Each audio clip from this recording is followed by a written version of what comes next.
Welcome to another episode of The Brand Calls You, a podcast and video show which brings you leadership lessons, knowledge, experience, and wisdom from hundreds of successful individuals from around the world. If you're new to the channel, please subscribe so you won't miss a new episode. I'm your host, Frits Bussemaker, and today I'm delighted and privileged to have a conversation with Jim Poisant. Jim, welcome to the show. Thank you. Thanks for the invitation, Fritz. Yeah. And allow me to introduce Jim for the people who have not heard of him before. Currently, you're the Secretary General of the World Innovation Technology and Services Alliance. Now, you've been at the WITSA since 2006. Before that, 13 years in the IT industry with EDS, Electronic Data Systems, and before that with Walt Disney, where you were the founding director of the Business Seminar Division. Mm-hmm. And you're also the author of Creating and Sustaining a Superior Customer Services Organization. So we're going to talk about customer services. We're going to talk about your work at the WITSA and everything around it. So, Jim, again, welcome to the show. Thank you. Being Secretary General of WITSA, that sounds impressive. What is WITSA? What does it stand for? WITSA is the World Innovation, Technology, and Services Alliance. That's a lot of words to describe an organization which is actually a consortium of leading ICT associations. So, for example, if you're in Japan, the leading association there is JISA, J-I-S-A, and they're our member. So we're in 84 countries. We represent about 90% or more of the entire ICT industry, which is a lot. It's amazing. I mean, it's an amazing industry which is cutting across every aspect of human life, hopefully making improvements. Okay, and what's WITSA's business, if I may say that? What are your activities? Well, we represent the industry. You could call us the voice of the industry.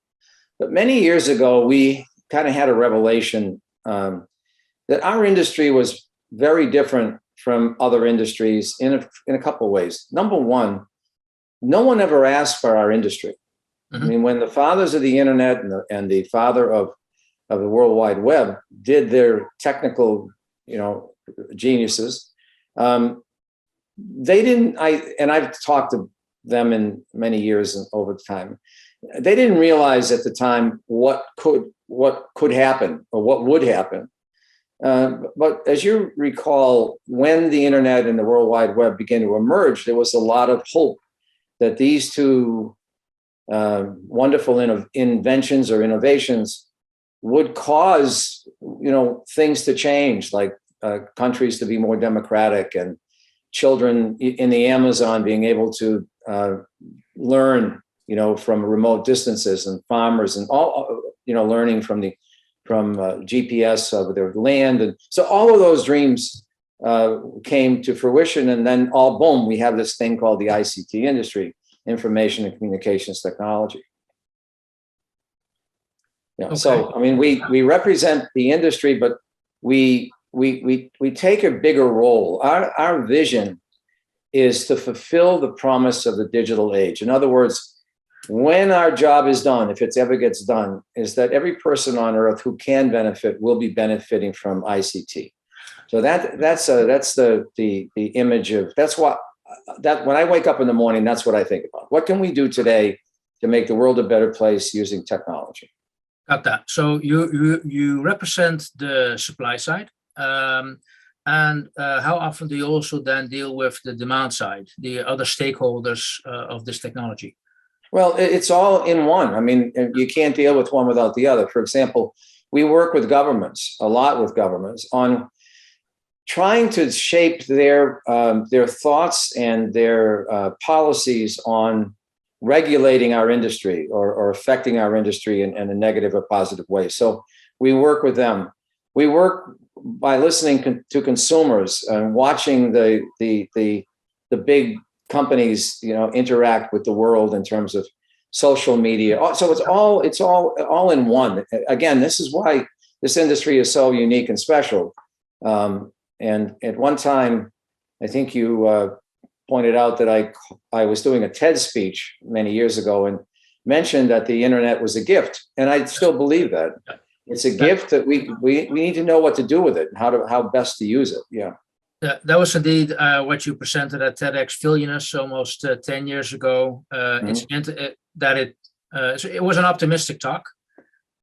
You promoted what technology can do. And by the way, 10 years after the presentation, do you still feel it's a gift? More than ever. Again, because you have to go back to the beginning. If you look at the ICT industry and how it differs, let me compare it to the medical industry. Yeah.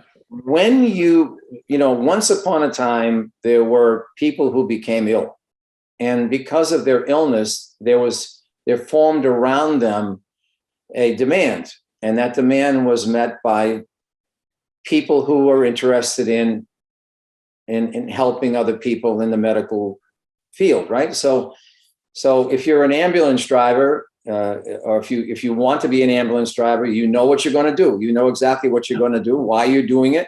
The anesthesiologists, the nurses, the doctors, all of those people chose that as a career. Our industry does not have that draw in terms of a centralized mission, because as it grew, it didn't grow from a need. Right? So it just grew, and it's still growing exponentially every minute. So I can prove this by giving you an example of when I go to different countries. One of the things that I request when I arrive is that I get a chance to talk to the youth, primarily the young innovators in our business. And inevitably, I would ask the question, okay, so you're in the ICT industry. Tell me what you want to do when you grow up. Tell me what that means to you. And the answer is 9 out of 10. I want to be a billionaire. That's if you enter the medical profession by saying all I want to do is make money, I pity the patients, right? Yes. So our industry is lacking this soul attachment to a mission. And what we're trying to do with WITSA is to kind of redirect this mission and challenge them to create technology that helps people, begin to change that dialogue. Okay. And is that also why you organized the World Conference on Information Technology, which is recognized as the Olympics of the ICT world? Well, not only that, when we began to do this, and back in 1978, we're working on our 26th Congress now. But when we began, we were floating around like everybody else. So, for example, when I first met you in Amsterdam in 2010, I believe, right? Was it 2010? Yep. Yes. Yeah. So what we would allow you to do as we're the awarder of the event, we'd say to you, Fritz, and I think you guys did a brilliant job. Whatever you want to talk about, whatever you want to theme it, right? But at that time, we didn't know enough to say, wait a minute, the theme should always be the same: fulfilling the promise of the digital age. Bring people together from around the globe, and we usually attract about 80 countries and over 2,000 people.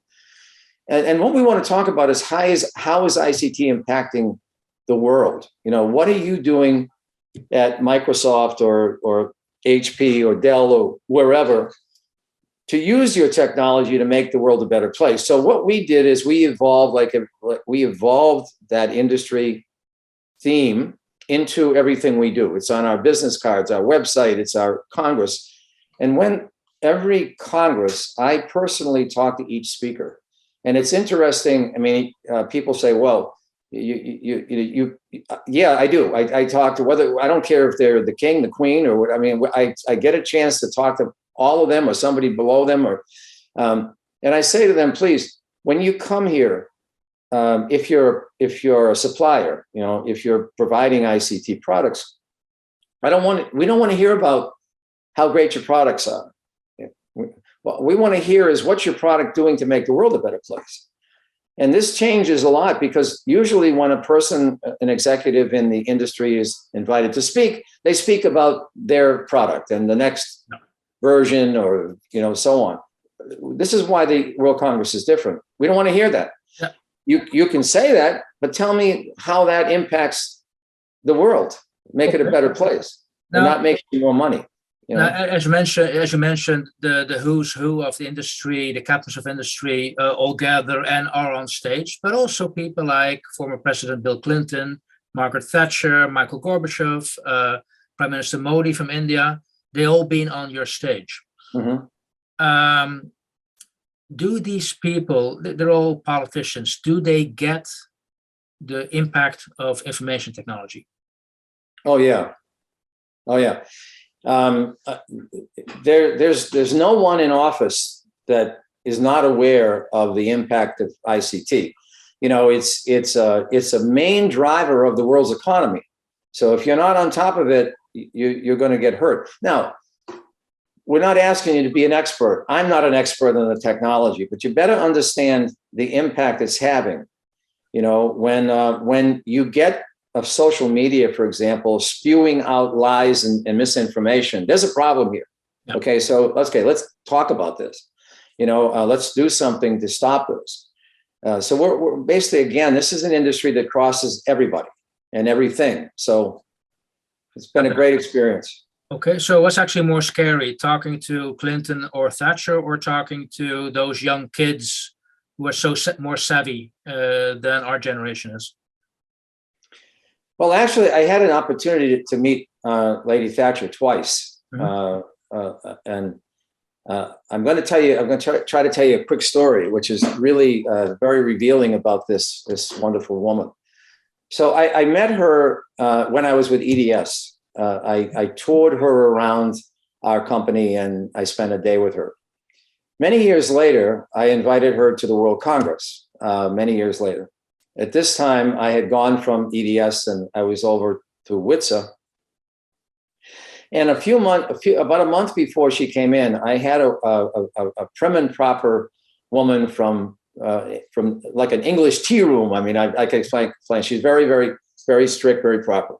And she met me at the venue, and she said to me, you know, Dr. Poisant, have you ever met Mrs. Thatcher? Thinking the answer was no. But I said, yes. Oh, she said, you did? I said, yes, I have. I met her in Dallas. Oh, that's very important for you to tell me this, because when I bring her here and introduce her, she would be very embarrassed if I missed that and you said to her, you know, you met her before. So let's make sure. Okay, so that's fine. So try to make a long story very short here. But what happened was we had the chairman of Boeing on the stage. Mm-hmm. And we had the governor of Virginia waiting to introduce Margaret Thatcher. That's the only thing he asked me he could do. I said, no. Okay, so there's a big stage. He's over to the right-hand side. He's about to introduce her. And all of a sudden, this fellow's name is Phil Condit, the chairman of Boeing. His buzzer, his beeper went off. And he said, I'm sorry, I got to go. So this is like 20 minutes early. In the meantime, Margaret Thatcher's not even in the room yet. I mean, she's not even in the building. As he's walking off the stage, I can hear in my my earphone, that she's coming down the elevator. So that was my cue to go out and get her and, you know, have niceties, talk nicely. We met you before, and let her have a break. You know, that's not going to happen. So all of this is happening at the same time, and the governor came out and he starts introducing Margaret Thatcher. Now, how embarrassing would it be if he says, now welcome my best friend, Margaret Thatcher, and she didn't show up? True. So this is all going on. I'm running to the elevator, and the woman, the handler, said to me, oh, Dr. Poisant, you remember Mrs. Thatcher. Mrs. Thatcher, do you remember Dr. Poisant? You know, and she said, oh, yes, sir, nice to see you. I said, well, you're on. You know, I took her by the arm, and of course, the handler is having a heart attack because I'm just disrupting protocol here. Yeah. And this is what I want to tell you. So we had to go through the backstage, and it's dark, and we're tripping on wires, and I've got the woman by her arm, and she stopped me, and she turned to me, and she said, Jim, how much time do you need for me to make up for you? I said, can you give me 20 minutes? She said, no problem. The door, the curtains open and she comes out and the governor's clapping and she gave me 20 minutes. We're back on schedule. I'm telling you, if looks could kill, this woman who was handling her, she would have, she had no use for me after that. But that's a wonderful woman with wonderful experience. That's a great experience to have. And that is a nice segue to also something I want to talk to you about, because I think there is a connection between what you've done all those years in WITSA and one of the first points in your career when you started to work for Walt Disney. Because you talk, based on your Walt Disney experience, if I understand, you wrote that book, Creating and Sustaining a Superior Customer Services Organization. What's so special about Walt Disney? What did you learn, see, do there that triggered you? Oh no, I have to write a book about this. Yeah. So I had to give you a little bit of background. I lived in Florida, and when my children were young, our children were young, we would go to the Magic Kingdom, as much as we could. And as they were enjoying the park, I was marveling at the service that I was experiencing. I couldn't believe it. The organization I belonged to at the time had about 20,000 employees. Walt Disney World had 20,000 employees. I could not imagine getting the service quality in my organization that they were getting. So I was always enthralled with, so I would, during much of my time, I would interview people like the bus driver and stuff. I said, why are you so happy? How do you know all this information? I asked all kinds of questions. I was absolutely obsessed with finding out. Well, one day I got a call from Disney, and they said to me, we're looking for somebody to come into our organization and discover what we do differently than anybody else, because we don't know. How we behave is what we've always done. So we'd like somebody from the outside to kind of interpret and sell it, because we have thousands of requests every year from people like yourself. How do you do what you do? So I became the first director of Walt Disney World's business seminar division, which leads me to a dramatic awakening. And this is, I think, might be interesting to the audience. You have to understand that who I was pre-Disney. I was a legend in my own mind. I thought that because I was a vice president, because I had academic credentials, that I was somebody special.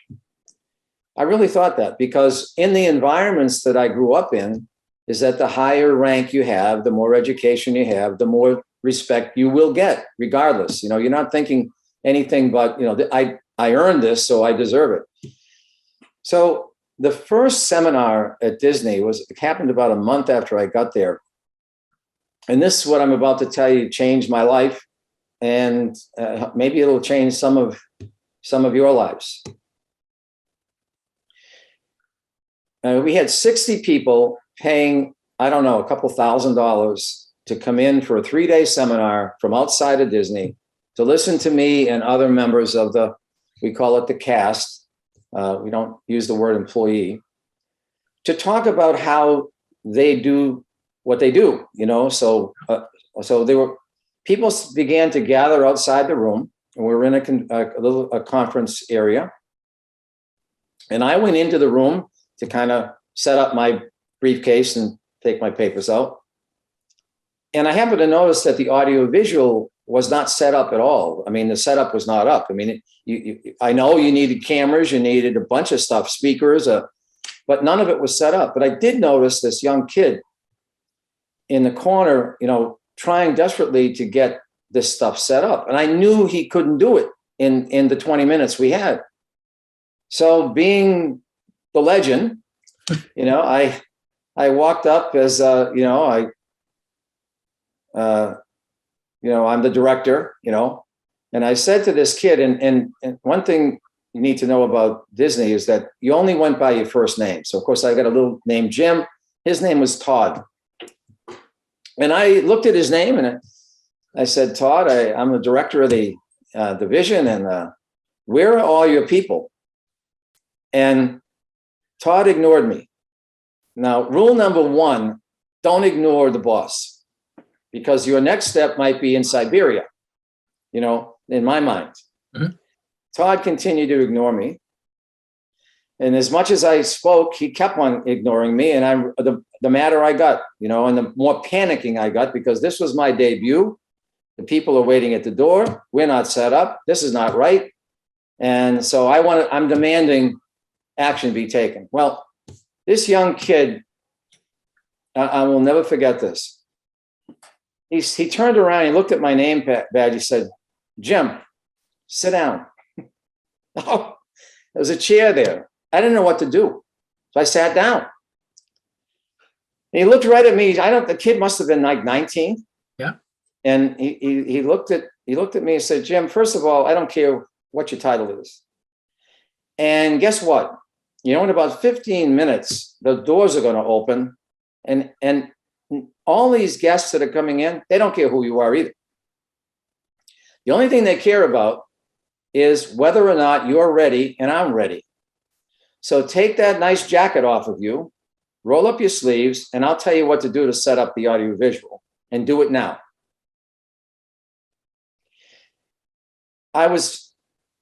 Everything I grew up with and learned got shattered in that conversation. It was everything I believed in was supposed to happen just got shattered. But what happened, Fritz, was I came to the realization that he was right. He was absolutely right. And this was the first window that I experienced in how Disney created such excellent service. Because the employees at whatever level, they were only concerned about the customer's experience. And so management now, my role is totally reversed. Instead of being the boss, now my role was an enabler, a resource provider, a cheerleader. What can I do to help you, the audiovisual kid, or the bus driver, or the cook, or whatever it was, do your job better? And I carried that lesson throughout my life. And I believe that experience, well, I know it changed my life, and it actually caused me to succeed much more than I ever dreamed of, and having this job. Did you ever hook up with Todd afterwards and share that lesson with him? I did, because I would work with him for the next few years, and I thanked him and thanked him and thanked him. But more importantly, I would go into that facility early, and I would try to help them before they asked me. I would go to the kitchen and thank all of the people behind the scenes, or the janitor, the custodian people. I can't thank you enough. You're doing a phenomenal job. Yeah. Now, Jim, obvious for me, the way you describe it, it seems to me that this is a key milestone in your life, which you said. To what extent was meeting Margaret Thatcher a milestone as well? Or was that just a quirk in everybody you met, or milestones in your career? I don't know how this is going to come across, but I just meet people as people. I mean, I really don't care. What I judge is how sincere a person, a human being are you? And that would attract me to be more interested in you as a person. So that actually says a lot about, for me, that says a lot about how you provide superior customer services. It's thinking about the customer, but also realizing it's just the customer, and the title doesn't matter. We're all alike. We're all human beings. Okay, so you gain your respect by respecting others. And over the years, I've most of the people I've met, particularly at those levels, are just regular, normal human beings. And I don't treat them any more special than I treat anybody else. And I'm not I have never, I don't know, maybe what's wrong with me, but I've never been overwhelmingly impressed with anybody. It doesn't, I mean, I could be with the King of Spain tomorrow and it would be talking like you and I are talking now. I mean, it's not, I don't know why. I've never been concerned with public speaking or the things that people might be sometimes concerned about. I don't know why. Yeah. Well, they're just people, I guess. That's the lesson you've learned me now. Now, before we close off the topic on customer services, are there a top 3 do's and don'ts in customer services? Well, I'm going to just repeat something that's in a textbook, but if you take it from the customer's perspective, all right. So let's talk about the do's. Well,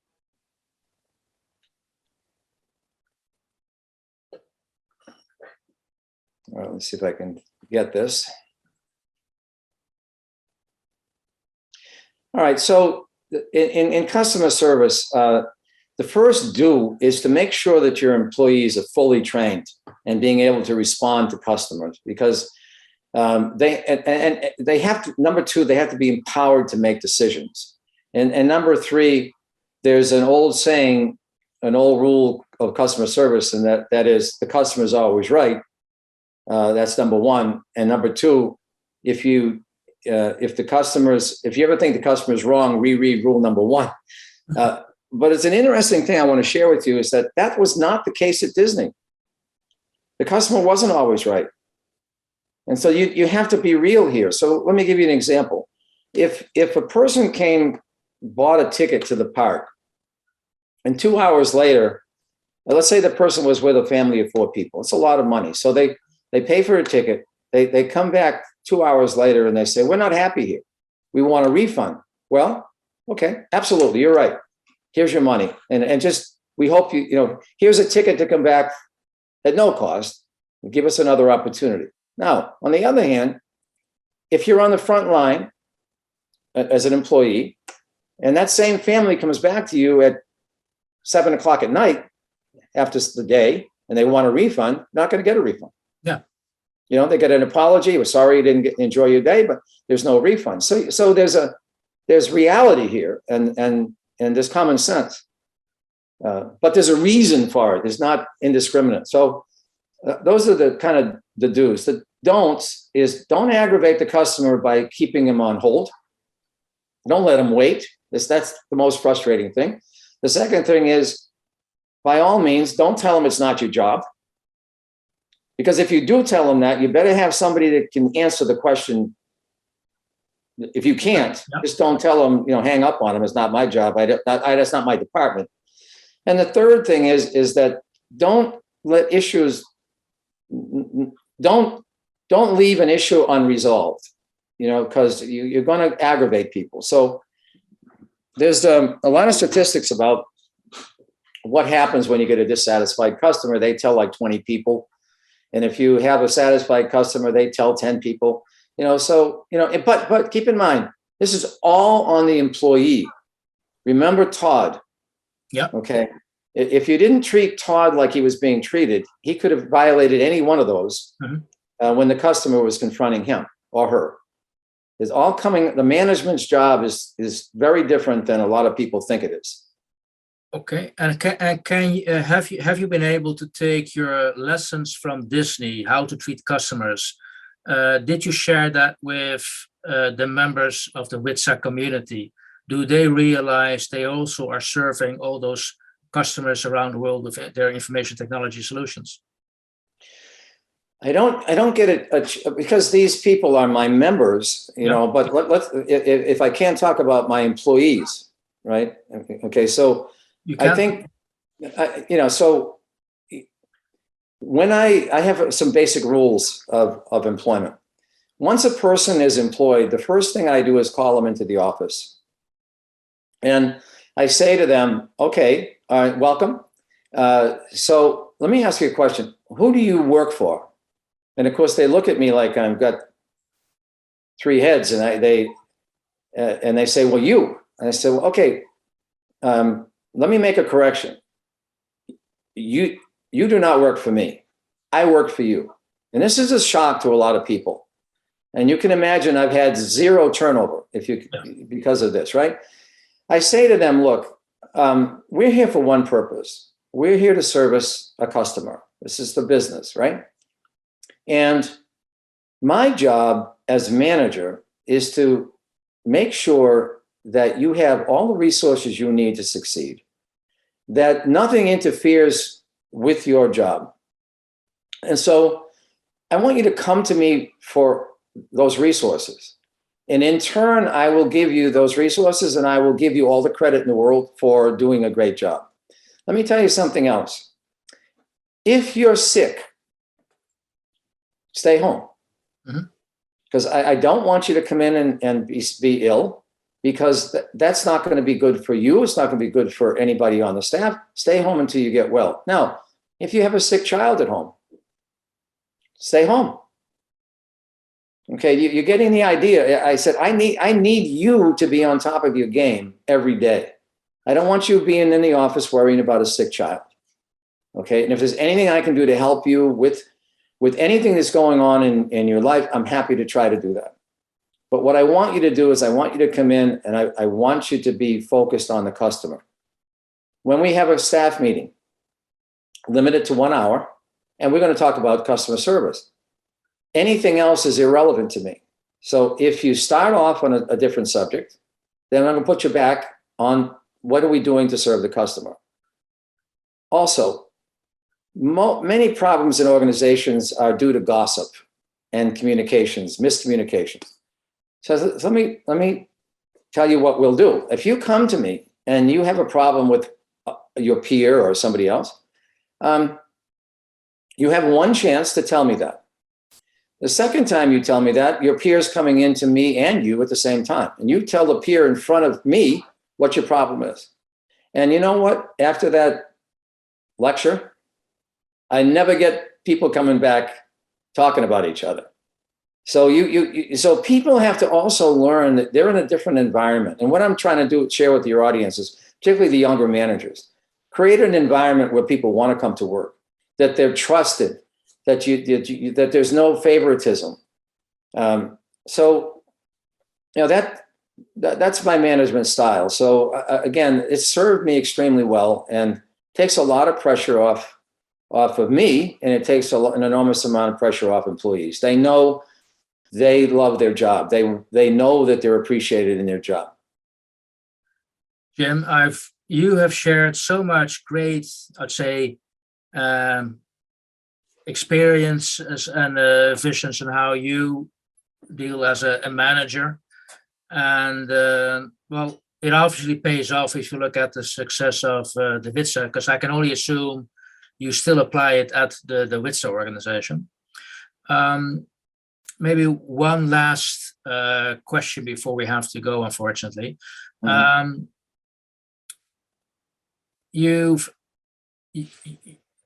How do you want the world to remember you, given they have so many different aspects to choose from? What's important for you?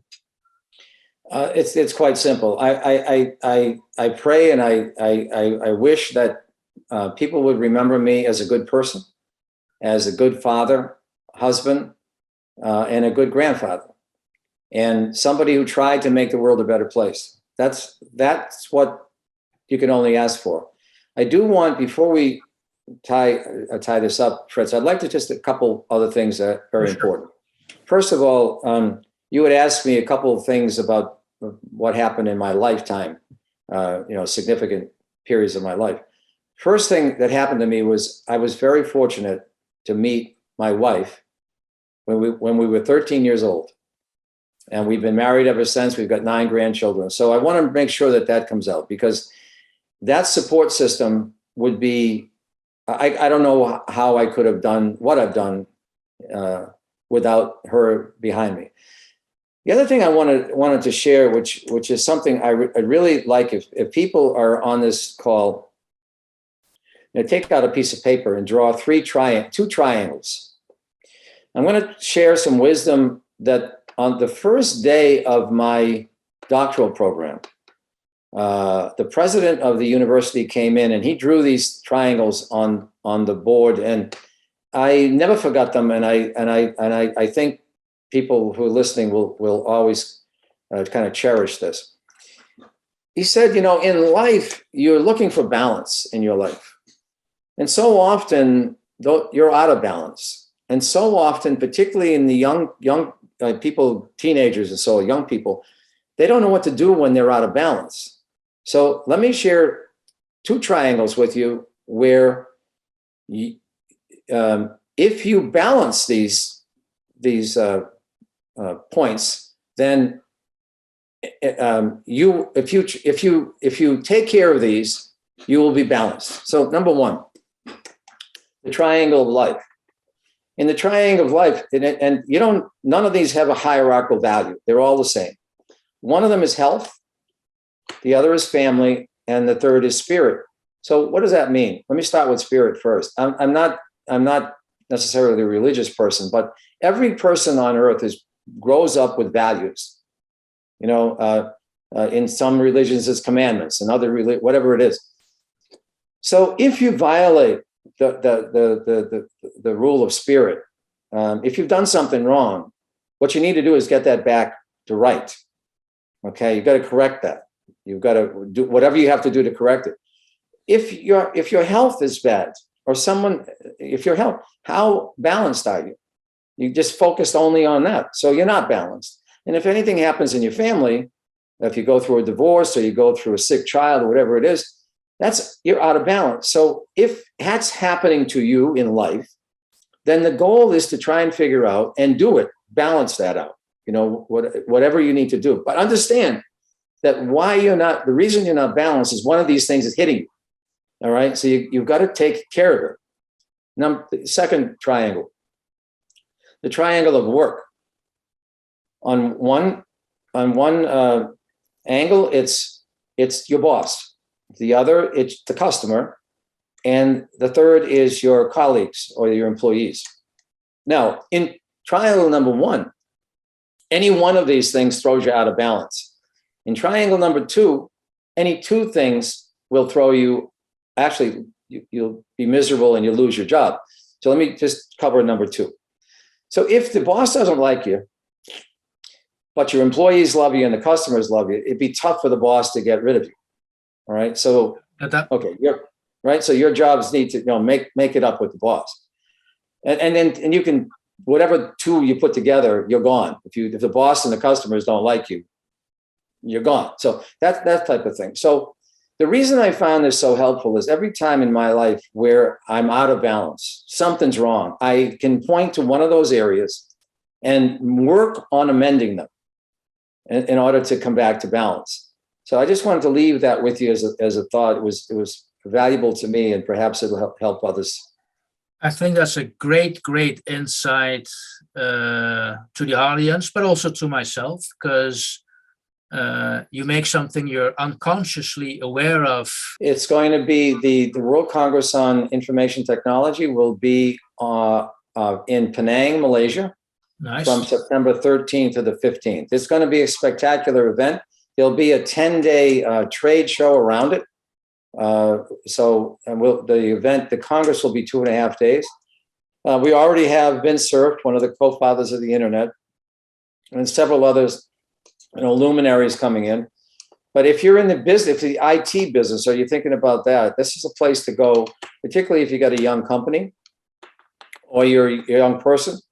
This is where you can network with people around the world, and you'll get the networking is valuable, but also the content on the stage, because you'll have an up-to-date view of what's going on from the technological standpoint around the globe, from government to industry, to new innovations, new trends. You'll be up to date. So it'll be quite valuable to you if you're interested in this industry. Well, I assume a lot of the audience will be interested in that industry, so hopefully a large number will show up. So again, Jim, thank you so much for your insights and being on The Brand Called You. Thank you. Well, thanks for the invitation again, Fritz. I really appreciate it. Thank you, sir.